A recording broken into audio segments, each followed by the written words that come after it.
Ladies and gentlemen, boys and girls, children of all ages, you already know who it is. It's your boy, Sean Spencer, one half of that dynamic duo that is Let's Talk Football. And today, ladies and gentlemen, we have a special treat. Two of my close and dear friends who also share passion for that burgundy and that gold, ladies and gentlemen. For that burgundy and that gold. Woo! We starting this show, ladies and gentlemen, called Washington Weekly. Yep, it's politically correct. It's Washington Weekly, although we all still know the name. All right, we all know what it is. We all know. And look, so I'm going to go ahead and dive right in. I'm going to go ahead and introduce my co-host. I got Abdul Lowe over to the right of me. Hey, introduce yourself, man. Hey, how you guys doing? I'm glad to be here. Thanks for having me, Sean. Nice to meet you again, Anton. I'm glad to be here. Thank you very much. Let's go. Then my boy, straight from that down that 757 and near the water. Talk to him, Anton. What's up now? What's up, y'all? It's Anton here. Born and raised Virginia. I'm all Redskins out, man. Yeah. That's the only thing I am right now. So, I'm here with two fellow fans. Yeah. Awesome fans, just enjoying this sports talk show. Yeah. And look, ladies and gentlemen, the reason why we want to do this, first of all, is therapy for us. We are diehard to a fault for our team, which means I talk about it all year long. All year long. We go on that roller coaster. And we do it. But one of our biggest pet peeves is we are all a part of a lot of these Redskins fans group because we thirst knowledge and want to enjoy banter back and forth with fellow Washington fans. And then we get in these fan groups and it's crazy, man. Y'all speak on it, man. These fans think they know every offseason. They come up with some crazy new idea that like they're a GM or an owner. I'm like, I don't know what you're talking about. Go ahead, Anton. It is just depressing to know that all these fans know everything. Yeah. And like I tell my boys, it's those guys that just are extreme extroverts, and now they're at home on their phones trying to pretend they can coach everything, Mm-hmm. And it takes the facts of seeing the game day in, day out to know what is happening. Not what you can see on fantasy football and all that. It takes in to know your team. My thing is that they don't even put in it's not like a learned knowledge or something like, just like, I agree with you. It's not something that they see every day on our on the Washington team. It's like they literally have all their emotions into it. Like, who kicked your daughter, bro? Like, why are you so angry right now? Like you really want to trade 4 years of first round picks for Deshaun Watson? When did that work last time? I mean, we traded 3 first rounders for RG3, and don't get me wrong, I love me some RG3. I respect RG3. He's a free agent, by the way. First rounders, bro. Come on. We couldn't even come back from that. We had no cap space, and we had no first round picks, so we didn't even have the opportunity to get better. Right. Couldn't even spare that change for nobody else. No. We don't, as much as we have had falter of finding the right quarterback for our team, it's been the one guy that we haven't paid the most. I mean, all these no paid guys that we've had as quarterbacks have shined. Yep. I mean, absolutely shined throughout a year. I mean, Kirk Cousins. Wait! I gotta interrupt you. I'm sorry. Are you about to go Taylor Heineke? Is that what you're trying to flex on right now? I know that's not what you're trying to do right now. I know that's not what you're trying to do right now. Hey, here on Washington, we've been accountable. That's blasphemy. Hey, it's facts. It's facts. These games are showing it. Look how we paid RG3 all that money, and he couldn't stay on the field. Then he was a first round pick. He was going to get that money in the first place. But that's where like those second round, third round quarterbacks are the ones that are shining out for us. Kirk Cousins did it after RG3 went down. You had Brunell, who wasn't the biggest and brightest quarterback, but he made us more than a 500 team. Wait, didn't Brunell come to us from a trade? I don't remember that far back. So it wasn't us. It was a Jacksonville trade, I think. Yeah. That's what I'm saying. Like, it was a Jacksonville trade. So we had nothing to do with him. Yeah. So you can't even add that in there. Yeah.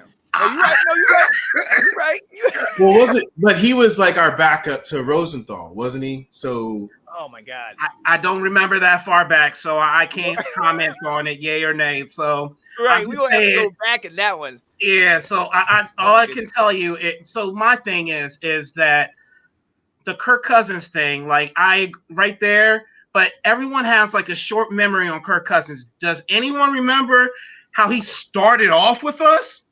Like we were begging for RG3 back. Like you don't remember interception after interception with our. Wasn't he? He started losing games for us. Yeah. I'm sorry. He started in preseason with that, didn't he? I couldn't call it. I just know that RG3 went down, and then Kirk Cousins came in and just started interception. Like it was a wrap. Like I was through with him. Like done. See, that was the knock. That was our signature to write him off at that point. Right. That was the knock on him. He's a good quarterback. He can get you these 4,000-yard seasons, but once he gets into that red zone, something happens. He freezes, and you're hearing the same. Right, you're hearing the same thing in Minnesota. You're hearing those receivers call him out like, "Kurt, get me the ball." Yeah. You know what I mean? It's something I don't know what it was with Kurt, but I mean you are right, and we didn't pay him, but. See, that one's hard for me because he's going to, like I said, he's going to give you those yards. And he gave us those yards when we had Pierre Garçon, Deshaun Jackson, and Jordan Reed and that. And then when we took them away that next year, he still got the yards. He still can do that. But he's going to be 10 wins and wild card, 10 wins and maybe divisional. Like, he's not taking you. To me, I don't think like he doesn't win games. Like that's the factor right there. Like he does not win games, and that's the issue with Kirk Cousins to me. Like I was fine with him going. I just didn't like how they didn't have a backup plan for him. Like, you know what I'm saying? Like, okay, we're going to hold on to Kirk Cousins, but we're not going to get anybody else to come after him. Like, we're just going to sit here in purgatory and just be okay, fine. I'm good. We're good. That's when he did the franchise tag and he had Crowder, he had Garçon, and he had Reed. He had that full setup, and then Reed went down with concussion, and then Garçon went out with his knee. And I mean, just fell. I mean, he tried to make a team, but it couldn't work for him. And I feel like now that he moved to Minnesota, it's amplified, like how bad it started to go throughout the seasons as they went by. Like halfway through the season, he couldn't be a 2-minute ending quarterback. And you're like, why did we pay him this much to not be this good? Right. And going so bringing it back to the fans. I remember while we were dealing, that's what I'm here for. I'm here to bring us back. But hey, this is what it is, man. This is what it is, though, because we care so much, and we actually are so deep into this. We dive so into these topics that these things naturally rattle off. Yeah. Because now, and bringing it back to the fans, I remember because there was that whole big. I don't want to say it was Joe Montana, Steve Young, but it was that RG3. You're either a team RG3 or your team Kirk Cousins. Yes. My fiance is from She's from Michigan State. So she loved Kirk. He's such a good guy. He's this and that. I said, yes, you're absolutely right. But he don't have that killer instinct. So you don't have that thing. He's a serviceable, great quarterback. He's an above average quarterback. C+, B-, man. He has that killer instinct when it comes to his contract. He knows how to work that joint. He's still getting money. He knows how to close out on that part, but not on a football game. No, I agree with that. he knows like his contract year is coming up right this season, and watch him show out. Watch him show out. Like that's what he like when his money's on the line, he shows up. Right. I mean, I'll give him, without rattling too much bad news about him, I'll give him the fact that he could put the stats up of a 300-yard game, 400-yard game, and it wouldn't be his fault. He'd be like, I'm still putting 31 points on the board, and my defense is sucking. But it was the topic that could he finish out some of those games that we had to try and use the faith to believe in him. Like, all right, we're down 21 points. All right, can Kirk Cousins win it for us? Rather than we should have never been down 21 points. But he was put into that so many times down the season, down 14, down 17, down 21. And he would put the points on the board, but it was like against Seattle or New Orleans or Atlanta. I mean, or Carolina, when he did that one game. It was they were up by 21 and they scored the next touchdown and we just couldn't come back. Yeah. It's games like that where you could see he had the confidence in his game. He had the passion to get to the right receivers, get to 6 different people, and still get 21 points in the fourth quarter. Mm-hmm. I mean, we could look no further than the I like that game against Tampa Bay. You know what I mean? That. Yeah. Who saw that coming? Absolutely. Let's not lie. Who saw that coming? Jameis was torching us, and he came back and brought him in. Maybe that was the motivation because of what Donovan had said. Didn't Donovan call him out or say something? Yes. Maybe that was that motivation. But Kirk, he couldn't do that on a consistent basis. That's my knock right there is you can be a stat man and you can throw the ball because we're behind and everything like that, but can you win the game? Right. And that's the thing is, to me, he can't. He couldn't do it with us. He can't do it with Minnesota.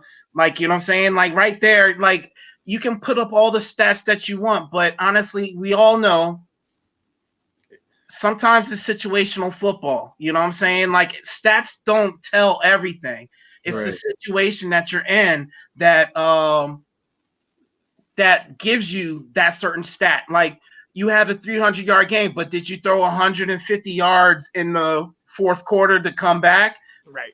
Come on, man. Like how much of that was garbage stats time? Right there?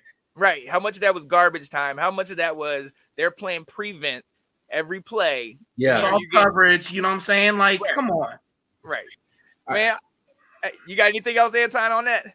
No, I mean, I give him all praise for benefit of doubt what he looked for from being a quarterback for the Skins at the team. And had he not been such a stat man and been like the hype man of when he got to those games in the fourth quarter, like, all right, let me hype everybody with me so that, he wanted those stats, but he couldn't talk it out with his people like, hey, let's make this happen. He wanted it to happen by throws, by being 9 for 9, being 6 for 6 down the road. But I don't think people could feel that with him.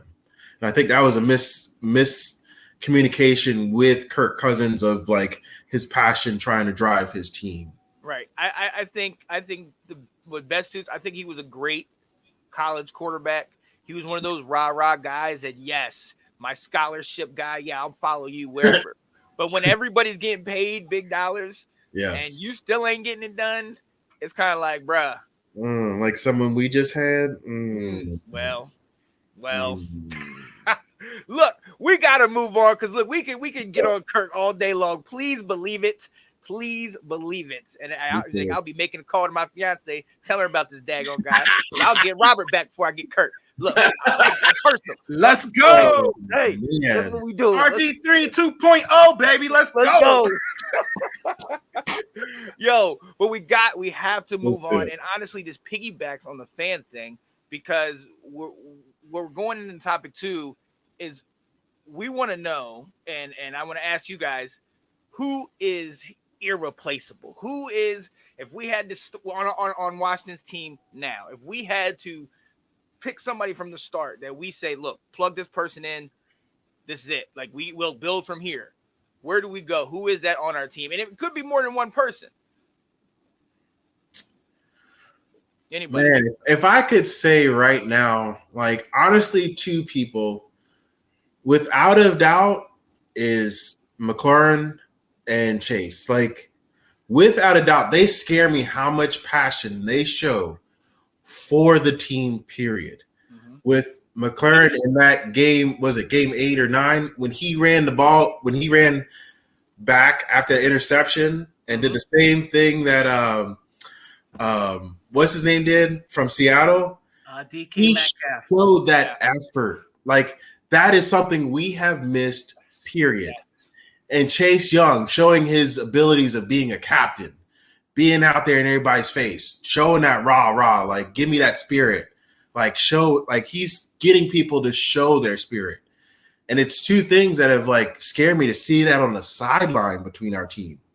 Because it hypes up everybody into like, all right, we're paying attention to the game. We're revved up, you know, we're in it. Like there's no giving up. And we haven't seen that for probably 10 years. Long time. At least. Like, so to me, I think it's more than rah for Chase Young. He shows that effort. Like I jump on that bandwagon, the effort part, like that right there is enough to have people follow you. Yeah. At me as an Army man, one thing I learned is you lead from the front. Yep. So when you're out there giving a buck 50, everyone's going to jump on that same boat with you. You know what I'm saying? Right. And with Chase Young, you see that in every play except the playoffs. But like it's just you see it in like every game this season. You saw it, and that's what I appreciate in this young man. And this young man, like, is you saw how much he cared about the game that's playing, about winning, and the passion for it. And you saw everybody was like, "Oh, I feel you. I feel you.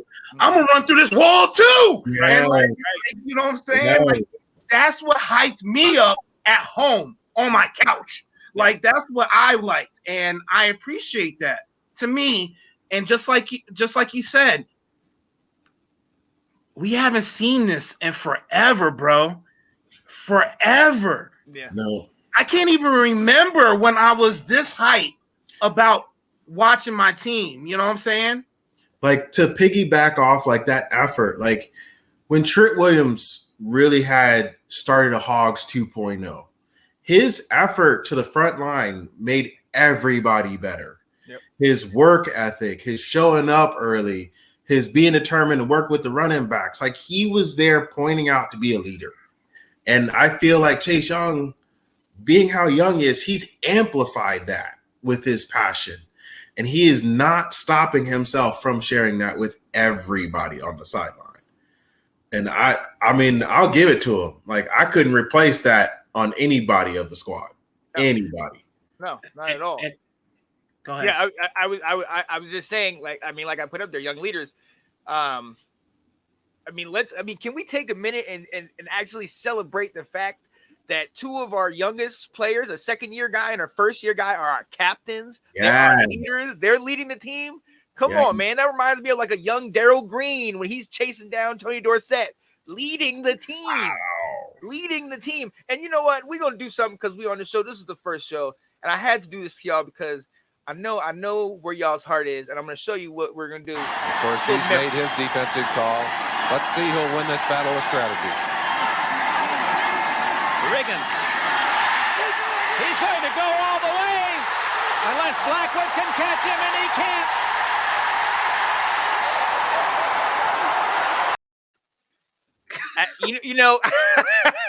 I'm not saying Super Bowl. I'm not doing that because we're not that way. But when you look at those teams, when you look at those Joe Gibbs coach teams, you had guys that were unassuming that played well above their level, well above it, because they all bought in, and nobody was. I'm not trying to be the star. I'm not trying. We're a part of this together, and it didn't matter, young, old, Doug Williams, the old guy, but then you had Daryl Green his first year, the young guy, outclassing guys, taking down Eric Dickerson and Tony Dorsett and stuff. Yes. And to see that, when I saw what you guys mentioned, when I saw Terry McLaurin after that interception. Because I know y'all had the same feeling. You see the interception, you're like, oh, here we go again. And then you see his He's little gonna run it for a touchdown after homeboy, and you're like, yeah, you're like, wait a minute. Is he catching up? Whoa. And I remember thinking, now at first he still got him down at the 1. So I'm still thinking, okay, maybe they're gonna score. But then I also remember thinking, if we stop them, that's it. That's the game changer right there. And it's not even necessarily for just the fact that, we're down at the 1 yard line and we're stopping them there and holding them to the field goal.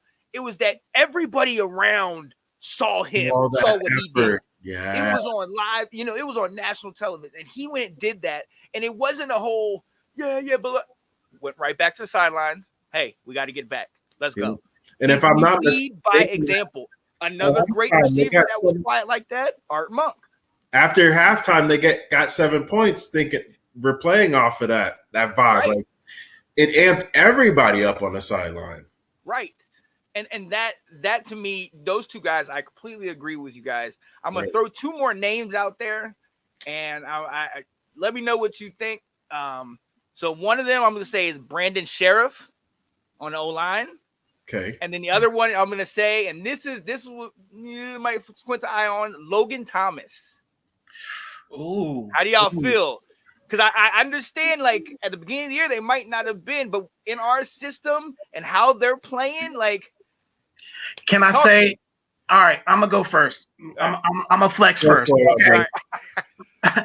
Brandon Sheriff, he was franchise tag, and then now he's going to get a bigger contract. So what, 15, 16, $17 million a year to play guard? Yeah. No. Right. Nah, we're gonna kick your ass out to right tackle, like where you should be. Right. If we're gonna pay you $17 million yes, get that corner.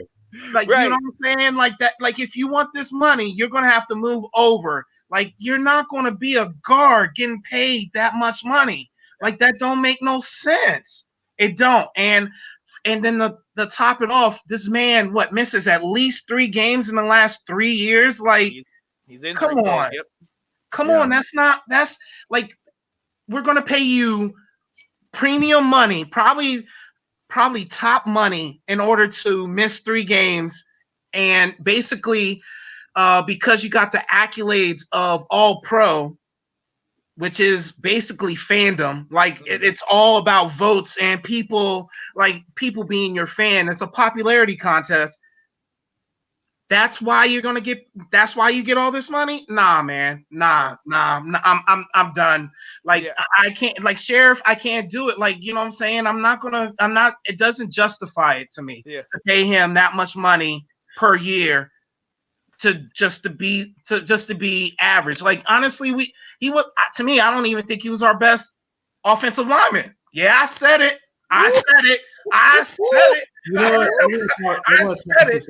And so right there, and then you said Logan Thomas. Yeah.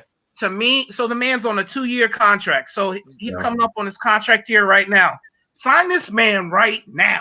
Yes. Right now. Yes. Like, you know what I'm saying? Why wait until free agency to be like, oh, we want to sign you again? No, dude, you were one of the best tight ends for us. We're gonna extend you now. And that brings me to another point of Terry. Terry, we need to sign him before his contract here too. Come on, man. He's a captain. You have to sign him before his contract is over. But think about this: wide receivers. What's the top wide receiver amount per year?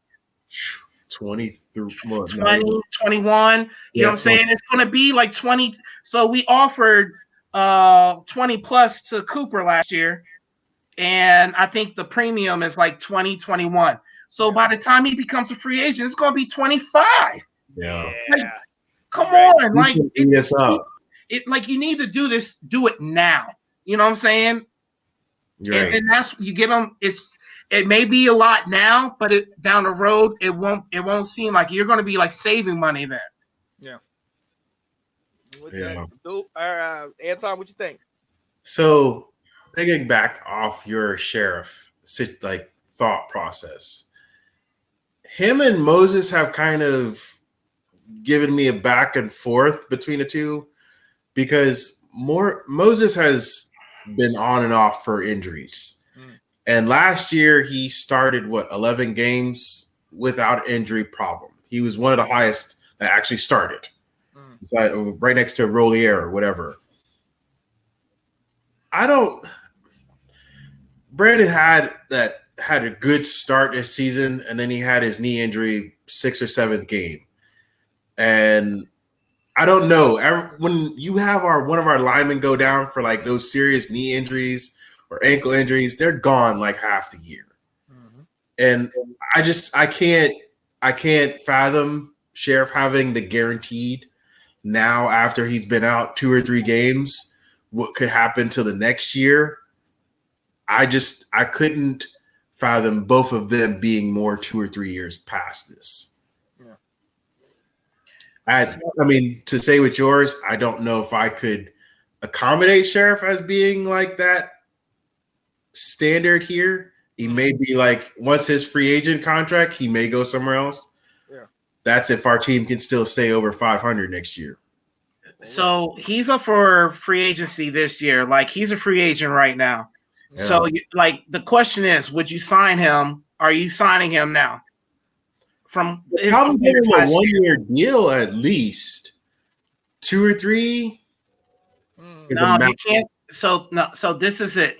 So you either sign him to a multi-year deal, or you franchise tag him again.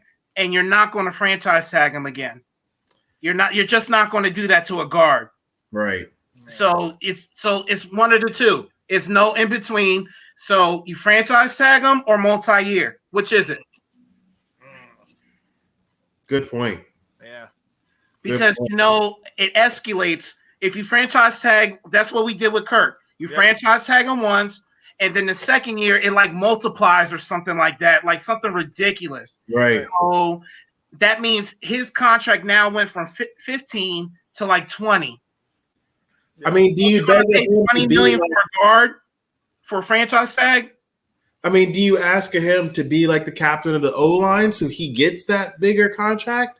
Or do you give him that 1 year and be like, all right, if you keep on pushing, we'll give you the bigger contract? Like, how do you approach a man like that? You don't. Like, honestly, they need to throw, like, what's going to happen is they have first bets at him. They're like, look, we're gonna throw some money at you. It's your decision whether you want to take it or not.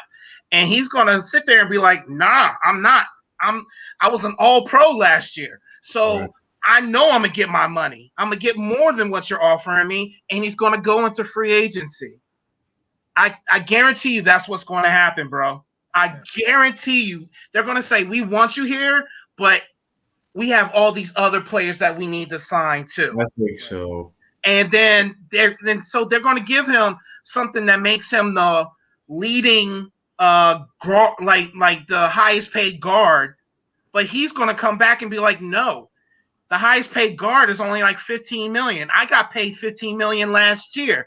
Yeah. Now you need to up that to like 16, 17 million in order for me to stay here. I'm scared of that fact right there. Mm-hmm. Because that really takes out of our salary cap. How big that plays. But we are in agreement. We'll get to that later. We are in agreement on Logan Thomas, though. I think Logan should get it. Like, he definitely has put in the effort. All them catches, Sims had the problem, and once Sims went out, Logan, stood by and caught everything. Everything. I think because Logan Thomas is, like, honestly, he's huge, man. Like, there's no way anybody can tell me this. They knew this man was a quarterback in college. You know what I'm saying? This dude is a beast. Yeah. And he gives me the Vernon Davis vibe. Right? What's up?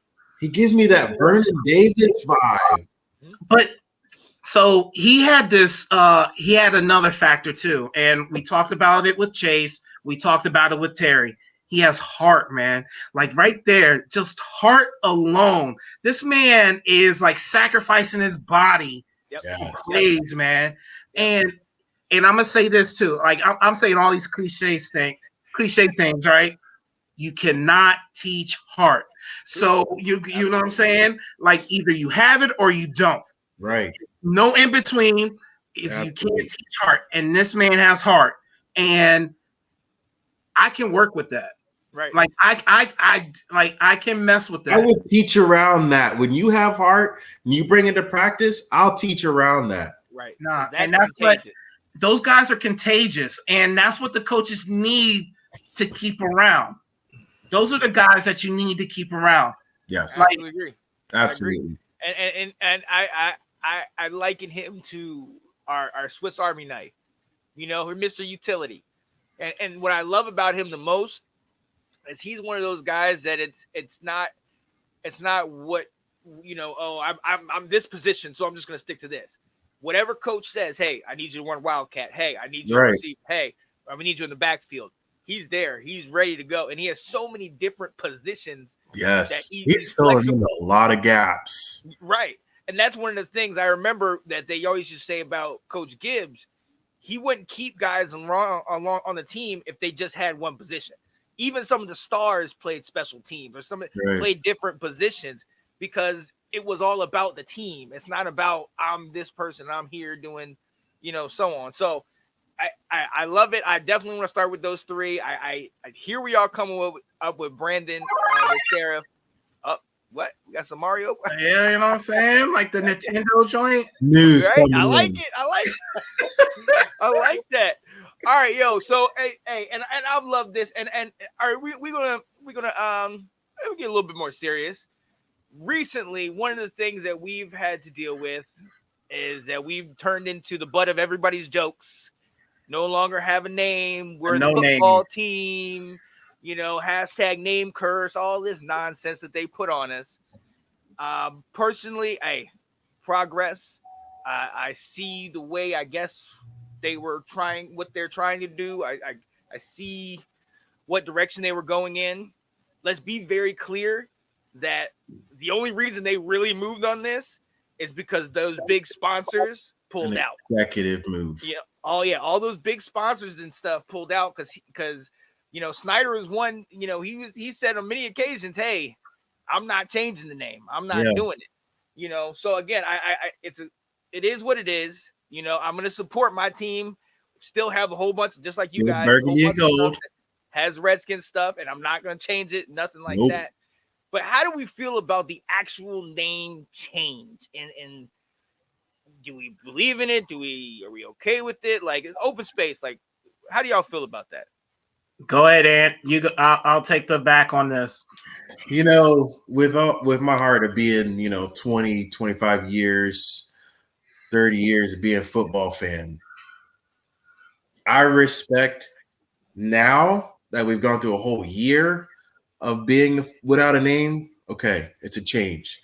Leave that Redskins name behind us where we're not in the ESPN film all the time anymore of like the people getting run backs and all that stuff.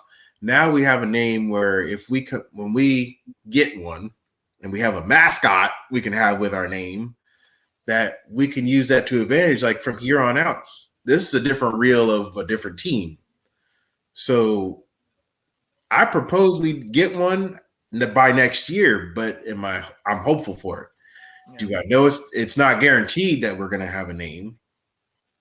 What could it be? That's up to the executives. It sucks that we are in this limbo of the name just basically out from underneath us, our pedestal. You know, we've been with this name so long that all of a sudden now it became a problem. Right. And there was no backup with it. So now it's a bigger limbo. Like, so you didn't have a plan B this whole time? You know, you just take out the name, nothing to replace it. Right. So now we are basically the laughing stock because our executive branch didn't have a plan B to do anything.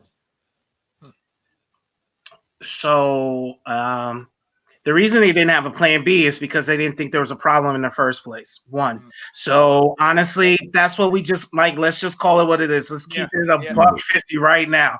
Yep. They didn't think there was a problem in the first place. So why would they have a plan B? Why would they have a backup plan? They were making money. Right. And why would they have a backup plan? It took my man Cap in order to just be like, there's a problem out there. Mm-hmm. And my man Cap, right? I just said that, right? Mm-hmm. Let me introduce you to my man Cap. Uh-oh. Y'all see it? Y'all what? see it? What? Y'all I see like it? that. You I like that. You see I it? like I that. did not know he pulled that out. I like Get that. it, bro. Yes, sir. So Let's go. my man Cap, in order to point out the injustice that is going on, we were okay with racism in our name. And I'm gonna touch on what you said. How do you feel about the name change? I'm okay with it. Do I love the Redskins? Do I love the name? Do I love my team? I do.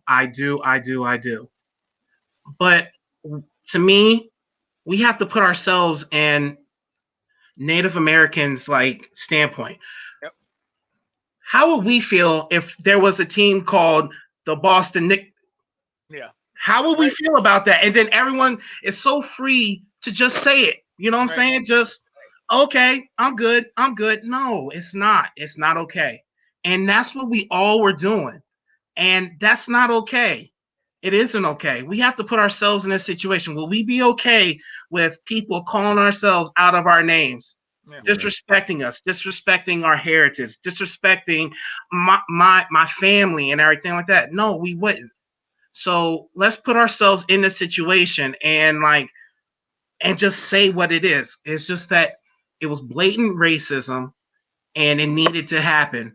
The fact that it took so many things for it to happen is what disgusts me the most. And it literally chokes me up. It really does. Like it hurts. It hurts so bad just that it took this man losing money to just think about changing the name. Yes. Like that hurts my heart, man. Like, you know what I'm saying? Like we should be taking care of our people and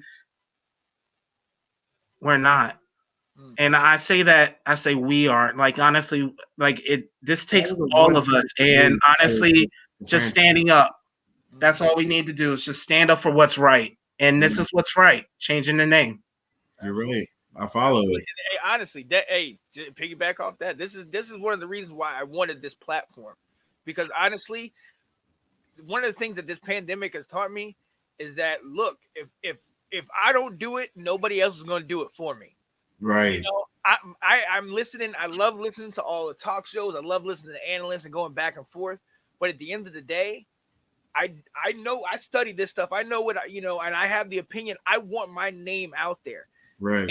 And when I'm getting on and when I'm on that rocket ship, my first thing, hey, where y'all at? Let's go, guys. Anton, what did I tell you? As soon as I started this up, we're gonna get a show one of these days. Right. Figure it out. Well, I told you this back in the middle of the year, and like I said, I got so many things going on, but I said we're gonna get this thing going on because voices like ours, strong, educated Black men, need to be heard, and we're not sagging and we're not yo. No, we're having actual adult, mature conversations about these type of things. That it's serious. It's serious, and I'll even go a step further. That this thing was so ingrained in the society, and bringing it back to the fans. Yeah, you guys know just as well as I do that how crazy these fans are. And it seems like a certain demographic. I ain't gonna call them out, but certain demographics seem to be so upset about the name and this and that. But the white people, I'll call them out. Right. Like it's mostly the white people. Like what? Like let's be honest. Let's be real about this, man. Hey, that's why you here. That's why you're here. Let's go. I ain't tippy toeing.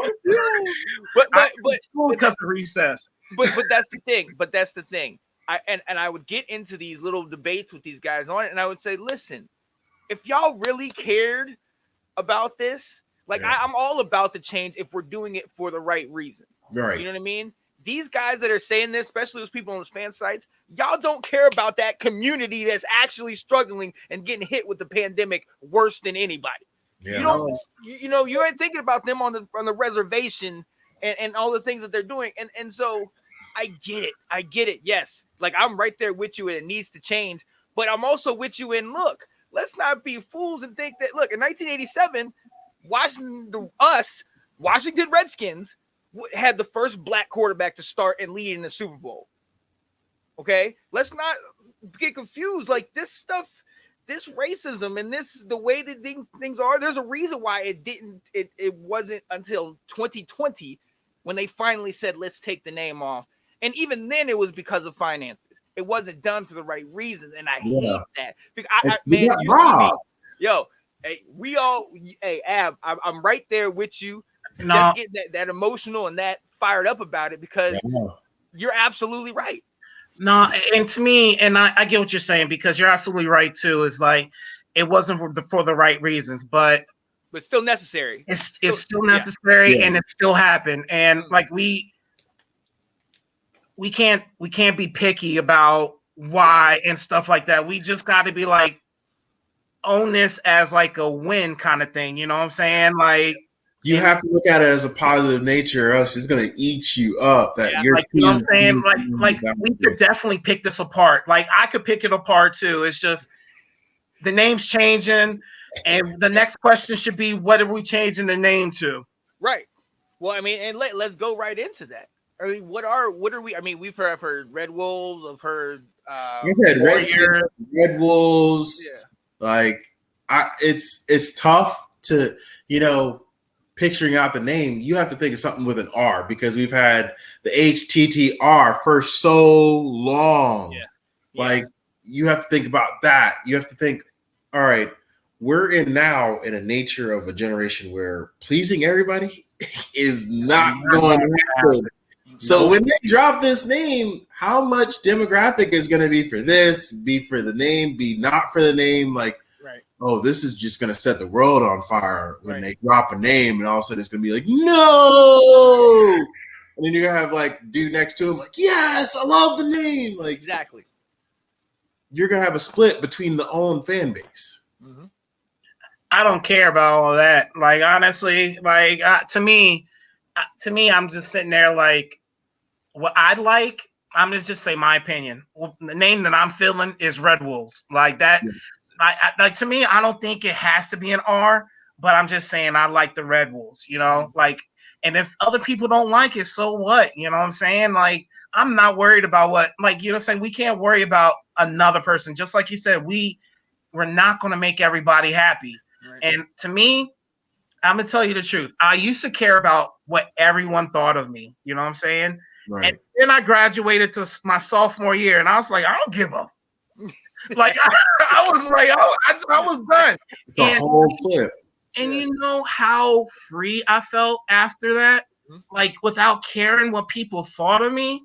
Yeah. Like to me, that's the way to live. And to me, honestly, as long as they pick a name and I can root for my team, I'm good. Like, you know what I'm saying? Give me a name, like something I can fall behind, Like they can't stick with football team though. Like right there, they can't do that. Like they can't do that. Nope. Nah, man. Football team. They can't stick with that. Nope. I feel like we're a club, man. Are we a soccer team? Like we are a soccer club or something like that? Man. Like, come on. I don't like that. Like I can see our funding getting caught because it's like football team because we don't have a name to actually have. Right. But that's whatever it does come up with, I hope it's a good name. We need to. And ladies and gentlemen, we will definitely be discussing this in the coming weeks. Hopefully, if we can get some kind of leadway in some direction. The off season already started for us, but officially starts in 2 weeks after the Super Bowl. And hopefully we'll be able to have something to look forward to. But again, I think we're all in consensus that regardless, ain't nothing going to change in our fanhood. We still going to rep what we got. We still going to rock it.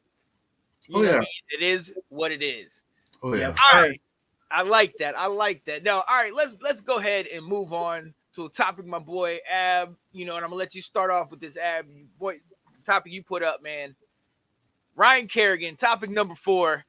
And I got I'm gonna call myself out, okay? I'm gonna call myself out. Earlier in the year, my boy Abdul put up a post talking about we need to try to go get what was his name? Von Miller, and we need to trade Kerrigan. And I sat there and I didn't say anything. I had an opinion, but I didn't say anything. I waited till after the game.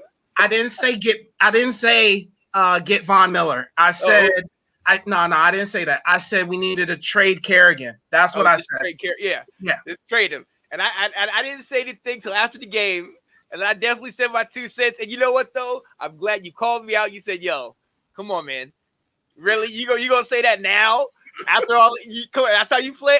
But you know what? You held me accountable. And that's why I wanted you here. You hold me accountable. Iron sharpens iron.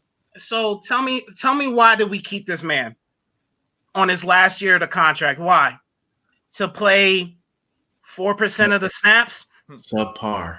4% of the snaps at how much were we paying him? What, 12 million? 12 million? 4% of the snaps at 12 million. That's a total emotional ass move, man. Like that's the definition of emotional. And so, and it just, to me, it's just like, we need to separate that. Like, you know what I'm saying? If that's not the most Washington football team Redskin thing to do, keeping the veteran the longest, like, if that's not something that, like, we're supposed to be removing ourselves from that, but if that's not the most football team thing to do, that's not right, man. The man had a market, and that's what you need to like focus on, because so now we're just gonna let him leave. And the most we get for a compensational pick is what, 5th round? Like, can you see him being more than a 5th round pick for compensation? He didn't produce.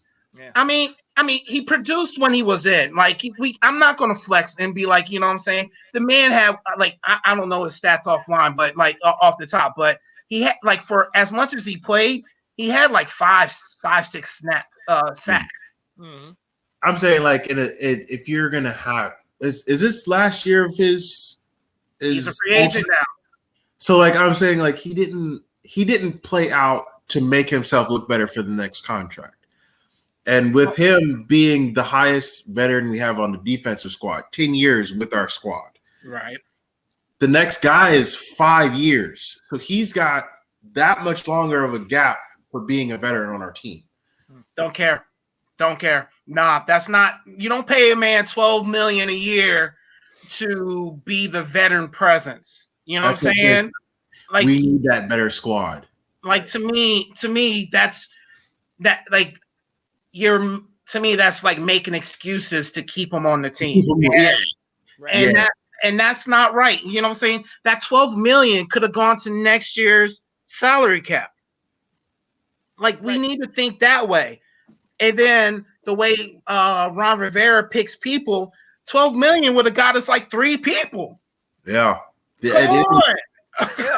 The way he can build up people with that money, dude. Like, you know what I'm saying? Like, 12 million would have got at least 2 people. Yep. And that's what we need to think about. We can't sit there and think emotionally and be like, well, he's been with the team 10 years. I don't care. Right. I do not. He knows it's a business. When he wants his money, he knows that he's going to come and be like, this is a business. So why can't we come at him and be like, hey, no hard feelings. It's a business. Right. So that should definitely be the way we introduced it to him and everything like that. You know, the Baltimore Ravens took what's his name, Ingram out, like 3 games. Yeah. And it's not because they knew they were going to release him. They knew they were going to release this man. They knew he wasn't going to come back. Right. And honestly, to me, I really think they wanted to try to trade him. And that's why they kept him out. He was a healthy scratch for like the last 5 games of the season. Yeah. I think they were trying to get him in the first term of the year. They were trying to trade him out. So to me, but then they ended up releasing them, and I think they were just like, look, we appreciate you. We're not going to do you like that. We're not going to hold you, and then you not be able to find a team next year, and end up releasing you, and then you not being able to find a team next year. So we're just going to release you off of the bat so you get a head start in free agency. That was a dirty move. I mean, they appreciate the guy. That's why they didn't because they could have held him. They could have held him and tried to trade him next year. But they chose not to and released him way before people were releasing people. Right. Yeah. Like literally a day or two after they lost in the playoff game. Right.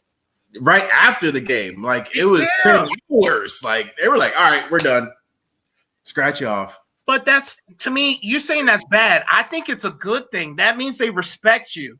I'm just saying if they tried to trade him and they weren't able to trade him, they would have. So, like Carolina did Cam Newton last year.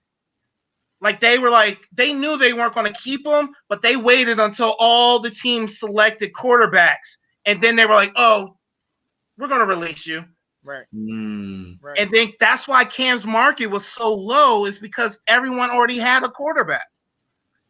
So to release him early, he gets a jump onto free agency, and he can start advertising and everything like that. It's a the win-win on his side. Like that, the business side of it. Yeah, I see that on his side. I mean, I guess because he's not in a training camp, he can go to anywhere he wants to choose, and go from there. I mean, with Kerrigan, we should have never kept him that long. We had Archie, Chase Young, and Sweat. Like, they put out the numbers throughout the year. Like, I would have once we drafted Chase, I would have traded Kerrigan. Like, once we were like number 2 pick, Chase Young. Halfway through the year, I think we should have thought that through. But, they were still taking the chance on him. We hadn't even gotten to 500 because of all the stuff we were sifting through. And I think that's probably why they kept Kerrigan so long this year. Do I think he'll stay around for a contract with us next year? No. Yeah. I don't think he has the spotlight to even get into with these guys now.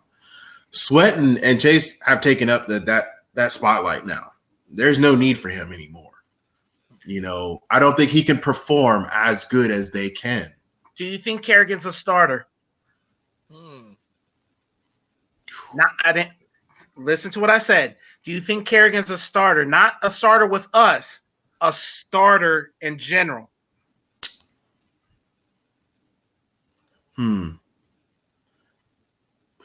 I would say no. I can't. I would not say no, because the consistency at this point is where you're a starter. No, so I'm gonna disagree with both of you, and I'll say that he is a starter, just not on our team. Chase and Sweat outlast him hands down every single chance of every time, every day. But I think he can go to a Seattle. I think he could go be on the other side in Houston. I think he can, what I'm saying, he can go somewhere else and be a starter. And I don't think he's done. But like I said, like you said consistency. Do you realize, and I wasn't making up that 4%. I wasn't exaggerating. Like, he literally played like no more than 10% of the plays all year. And I get that. I totally agree with you on saying. And then he was still able to get at what? I'm going to look it up now, but I want to say like 5-6 sacks. Yeah, he had 5.5 sacks. He had 17 tackles, 8 assisted. I just don't think he puts it on when he's on the field. Do I think he can last a whole game like he should? No. And that's where I think he won't be a starter. If he starts, he'll be out by the second half. Because I don't think he's man. Right. But that's for a starter, though. As defense now, you're pushing yourself to the max the whole game. Because of where Sweat and Young are physically fit, I don't think he could be the starter over them. On another team like Dolphins or maybe Chicago, yes, but I still don't think he would be able to last a full game doing it. So he'll be a backup. It's not realistic to think that a person plays the whole game. Like, I'm gonna just say that it's not realistic to think that. Like, you coach football. Like, how many times do you guys switch out players throughout the game? Like, you have your starter because they're the best option, but then when they get, like, if you're on the field for 10 plays straight, you're going to get tired, regardless of how young, good you are. You're going to be like, that's why you always see them do this. Right. Yeah. Like, they always say, like, I'm tired. Like, it's because, one, they're hurt. One, it may be that they're hurt. But a lot of times, it's because they're tired. And they're like, look, I need a few plays off. And so no one's going to play 100%. Right. Like, it's just not it's not going to happen. But to start, you just need to be better than the next person. Well, right. And see, that's my thing. So when I look at starter, when I see teams like us, you know what I mean, or teams like the Steelers, where you have a TJ Watt, or you have our Chase Young for us, these are guys. Even they come out, yes, but they're the guy. Nobody is taking that position from them. Not everybody has that, like that front four, or even that end. That when I think of starter, and I think of them. Irreplaceable, yes. But when I think of starter on other teams, a lot of these teams, like you said, have different sets and group different, little once you come in, the nickel comes in. All right, you're out. Nobody is. I don't see you're not staying on the field. So he could be a starter, yes, but maybe I'm thinking impact player. Maybe I'm thinking of a Bosa or a Melvin Ingram or something like that. Can he be that? I don't think so. He could be that like 5%, like maybe a couple good plays and they take him out. Like, see, and then I guess that's my thing. It's like, I'm not thinking that high up, like to be a starter. Like those are like superstars. Like that's the difference with me. I think you can be a starter without being a superstar. To me, I don't think Kerrigan was ever a superstar. No. Oh no. You get what I'm saying? Like he was consistent. He played his heart out. He was good for almost 10 sacks a year, but he was never a superstar. Well, and then also think of it this way: how much of this comes into effect that he, a lot of times over the last 9 years, has been one of the best players on a bad team. Yeah. You know what I mean? How much of that has elevated him to make it look like, he's this, and he's great for us. Yeah. You know what I mean? But what is that saying? Like, he's up the ante for the whole defense itself. And, like, he reminds me of, like, Julius Peppers when he came from Chicago to Carolina. Like, he wasn't the fastest, but he was always on the ball. He was always at the right spot, on the right timing. He was still in his, like, 10th or 11th year playing football. And that's where I feel him. Kerrigan he's done his footwork. He should be able to pass the torch on to that of somebody else. And if he goes to another team Chicago there you go. When he went to Chicago, like, he was still a name. He was a dominant figure, but it wasn't as normal as we should or expect as that kind of player. And that's where I'm not trying to say that if he goes to another team, he can't be a number one, because they're going to look at, like, his stats. Like, he does the performance when he's on the field, and it matters every play he's on the field. He could be a starter for somebody else. I just don't think I think his time with our team is done doing it. Oh, I agree with that. Oh, 100 with that. I think he can go somewhere and start. That's all I was trying to say. Is he can help somebody else's defense at this point. Yeah, like, he's someone else's problem. But to me, I would have liked to gotten like a 3rd round pick for him or something like that. Like, before without just letting him go willy-nilly free like that. That's just me. Right. Yes. And look, the guy can perform. He's been, what we said, consistent. Yes. 95 overall sacks, almost 500 tackles, and 124 assisted. Like, he's been that guy. Like he's been an honorable mention for for Defensive Player of the Year many a times. Right. He's been that for us. And honestly, I want like a Rakpo. I want to see him go somewhere and succeed. That would be great. But I don't know if he's gonna be with us. I don't know how it is. But look, I got to get off this because I want to get you guys one more question. Wait. Let me say this real fast, and then let me say this real fast. I want to upset some more people. I think he is the Eli Manning of defensive ends. So like outside linebackers. So that's just me. Like to me, I think he's been able to stay in the game. He's reaching on that one. What's up? I said reaching on that one. He said Eli Manning. It's just like he's consistent and he's been on a bad team, and so his stats are inflated for that. Like I think that's part of it.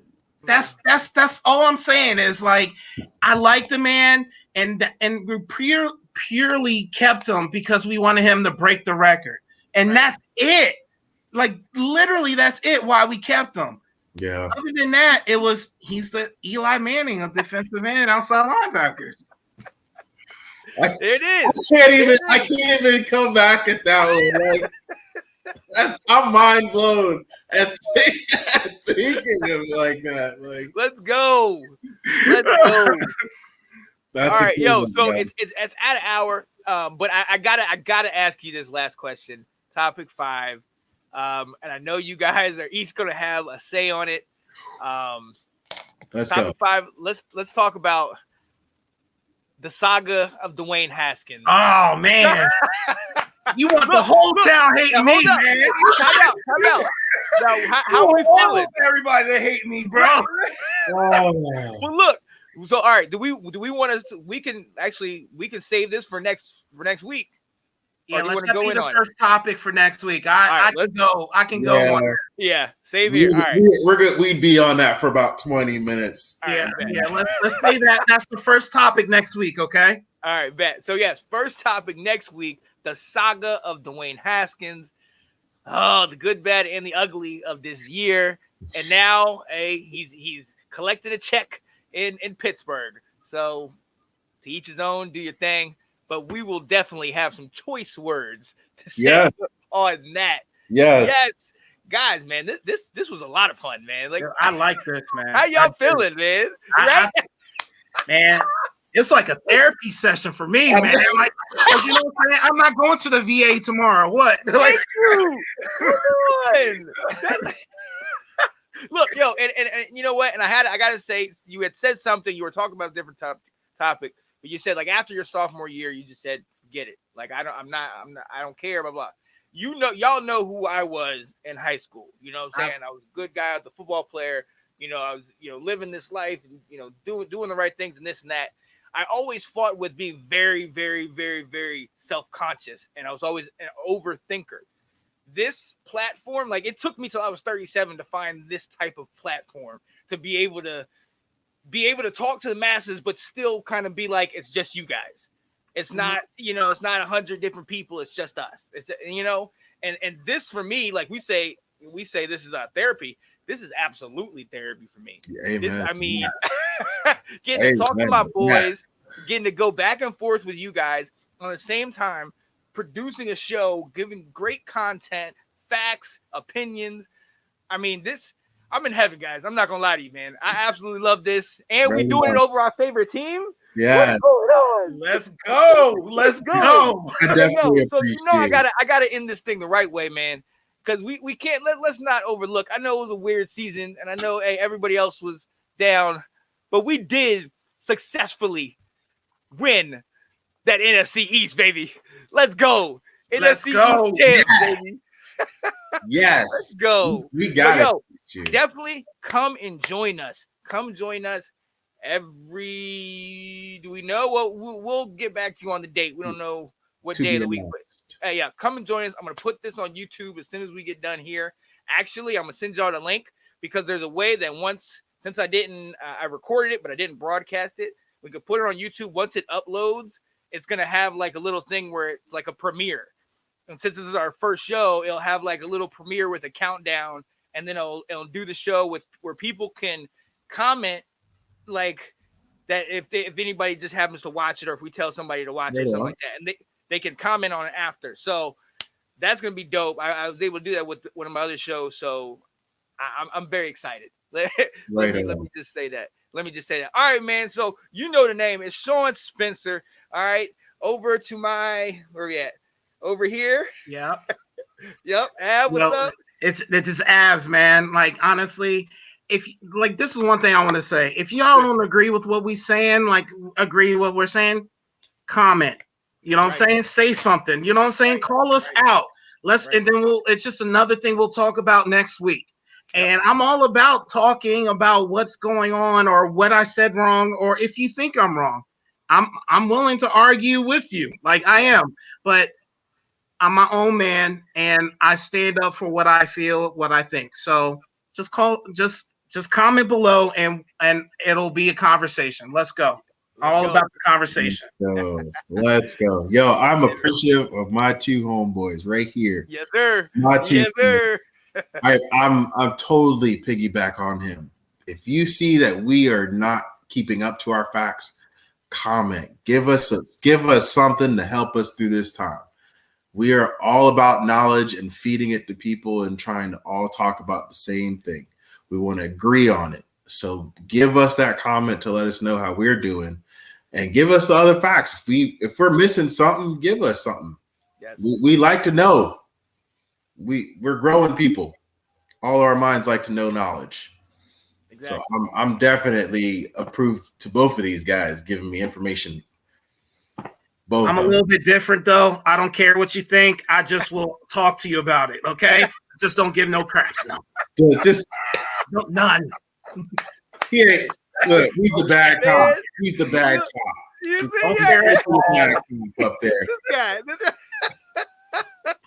Man, if we get this where I'm thinking we can get this, man, and get it to where next year, if we can start doing something live, man, look, let's go. Don't hurt him, man. Don't hurt him.